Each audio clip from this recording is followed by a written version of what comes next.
Bonjour les parents, bonjour les enfants. Aujourd'hui, je vais vous raconter l'histoire de la moufle, une histoire que l'on a beaucoup travaillée avant ce confinement. La moufle.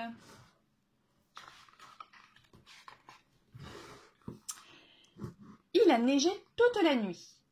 La campagne est blanche et vraiment jolie. C'est joli, d'accord, chicote une petite souris. Mais c'est surtout très froid. J'ai le museau gelé, moi, et le bout des oreilles aussi. Elle aperçoit alors un objet tombé dans la neige. Elle s'approche et l'inspecte du bout de ses moustaches. C'est doux et tout chaud. Une moufle, quelle chance, se dit la petite souris qui s'y cache et s'endort aussitôt.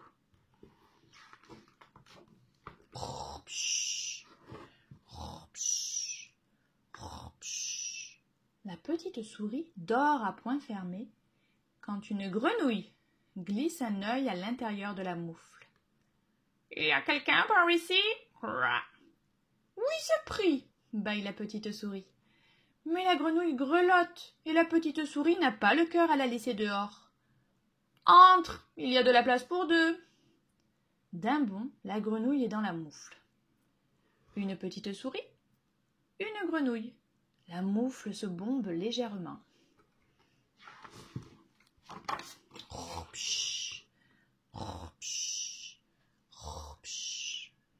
Les deux compères dorment à poing fermé.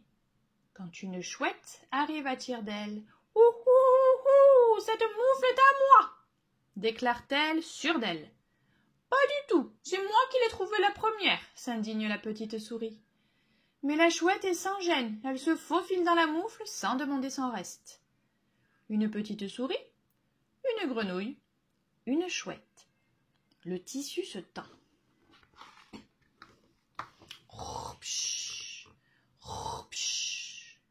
Les trois compères dorment à poing fermé quand un lièvre pointe ses longues oreilles. « Ça m'a l'air joli par ici !» lance-t-il enjoué mais frigorifié. « Je peux visiter ?»« Ah non !» râle la souris. « Il n'y a plus de place. » Mais le lièvre est curieux. Il passe une patte à l'intérieur et tout à coup, le voilà qui entre. Une petite souris, une grenouille, une chouette, un lièvre. Cette fois-ci, la moufle est pleine. Sur les côtés, le tissu commence à tirer.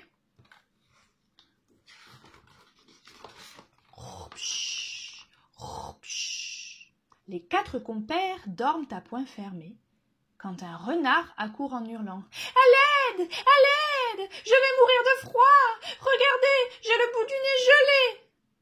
Il passe la tête dans la moufle pour leur montrer son nez. Et maintenant que le renard est entré, personne n'ose le mettre dehors. Il est rusé. Une petite souris, une grenouille, une chouette, un lièvre, un renard. Maintenant, la moufle est vraiment pleine et une couture a craqué.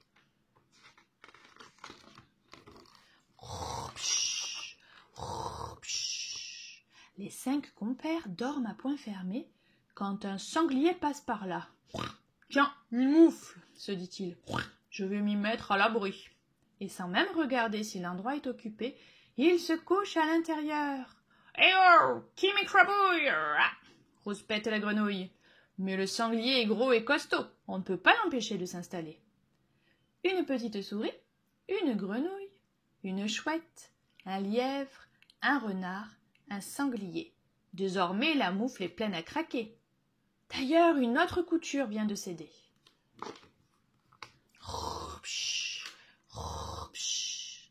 Les six compères dorment à poing fermé quand un ours s'approche à son tour. « Bonjour, dit-il très poli. Il doit faire chaud là-dedans. Y aurait-il une place pour moi, s'il vous plaît ? » Dans la moufle, tout le monde voit bien que l'ours est beaucoup trop gros. Mais il est si aimable, comment refuser ? L'ours est ravi, mais pour entrer dans la moufle, c'est compliqué. Son gros derrière reste dehors. « Ça ne va pas passer !» s'inquiète la souris qui voit les coutures craquer. Alors l'ours respire un grand coup et plonge la tête la première dans la moufle. Ça y est, il y est ! Une petite souris, une grenouille, une chouette, un lièvre, un renard, un sanglier, un ours. Voilà la moufle sur le point d'éclater. Les 7 compères dorment à poing fermé quand une petite fourmi s'avance en trottinant dans la neige.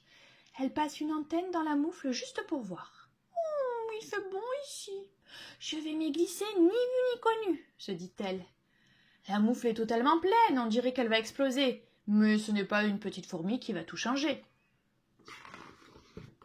Oh, ni une ni deux, la fourmi se faufile.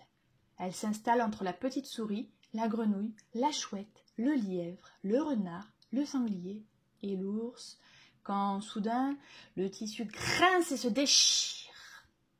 La moufle explose en 1000 morceaux. Tous les animaux se retrouvent dans la neige. « Qui a fait ça ?» tonne-t-il furieux. La fourmi se cache bien vite et, profitant de ce qu'elle est toute petite, elle part sur la pointe des pattes pour ne pas se faire gronder.